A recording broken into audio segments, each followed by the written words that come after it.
Assalamualaikum warahmatullahi wabarakatuh. Perkenalkan, nama saya Yolanda Putri Cahyani dengan NIM 4012211132.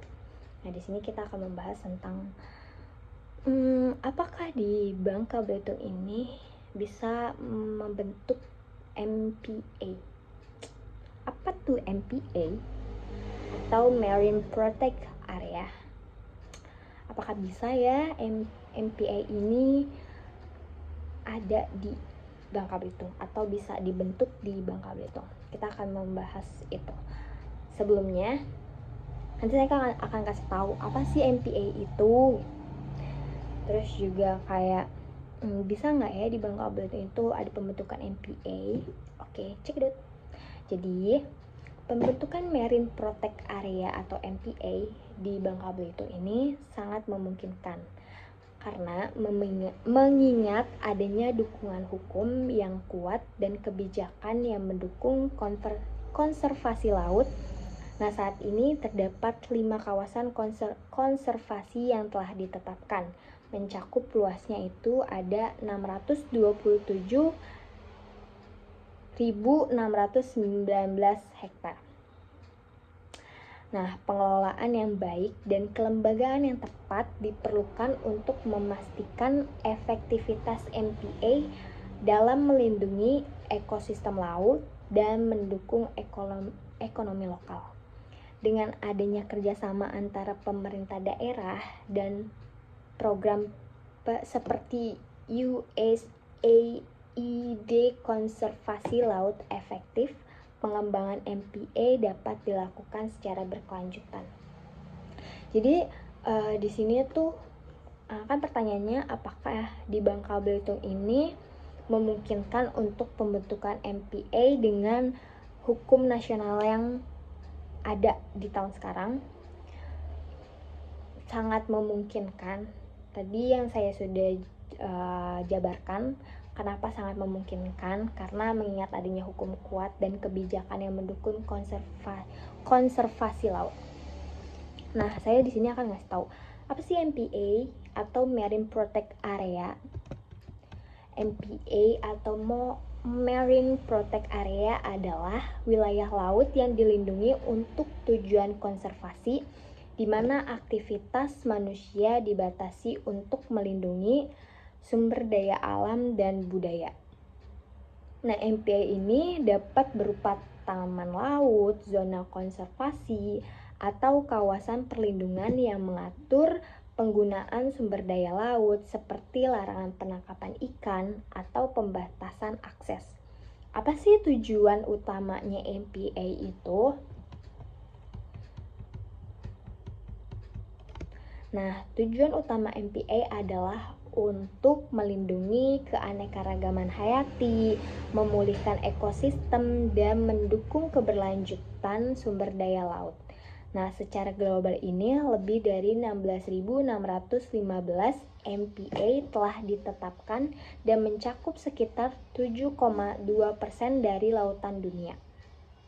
Nah, tadi kan kita bahas ya, apakah di Bangka Belitung itu MPA itu sangat memungkinkan untuk dibentuk, tapi menggunakan hukum nasional. Nah, kita akan membahas hukum nasional tentang MPA atau Marine Protect Area.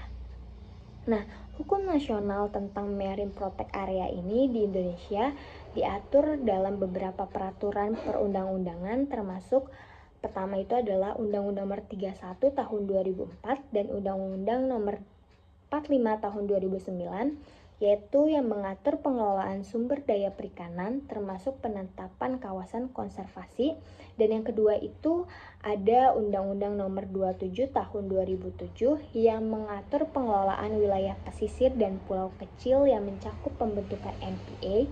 Dan yang ketiga itu ada regulasi Kementerian Kelautan dan Perikanan yang beberapa peraturan menteri atau permen memberikan panduan spesifik untuk penetapan dan pengelolaan MPA seperti Permen Kap nomor 02/2009 tentang pembentukan MPA dan Perkap nomor 30/2010 tentang zonasi dan rencana pengelolaan MPA. Nah, Bapak kan ngirim video link YouTube itu. Nah, saya akan ngasih tahu kesimpulan video di link YouTube yang sudah Bapak kasih. Oke, sebentar. Jadi di video tersebut itu menyoroti upaya konservasi di Marine Protect Area atau MPA yang ada di Meksiko, khususnya dalam melindungi spesies yang terancam punah seperti vaquita.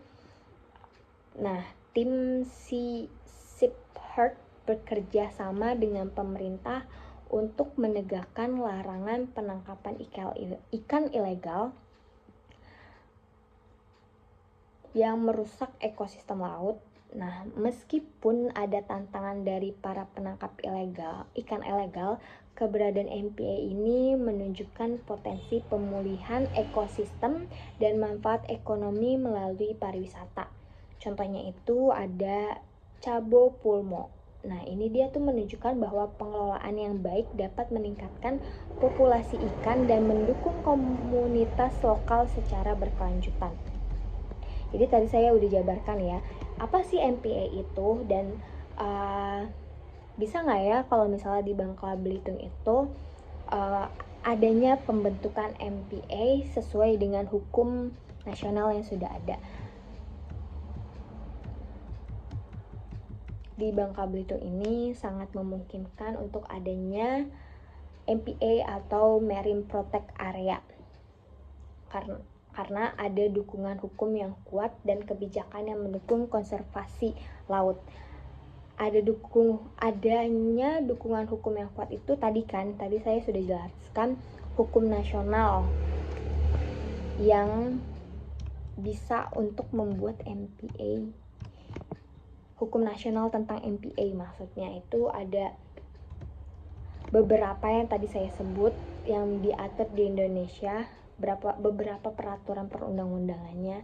Tadi ada termasuk Undang-Undang Nomor 31 2004 dan Undang-Undang Nomor 45 Tahun 2009, terus ada Undang-Undang Nomor 27 Tahun 2004, terus ada Regulasi Menteri Kelautan dan Perikanan, lalu adanya Permen KP nomor 2/2009. Jadi ada 4 hukum nasional yang mengatur tentang MPA. Mungkin cukup sekian yang saya bisa berikan. Mohon maaf bila ada kesalahan. Terima kasih.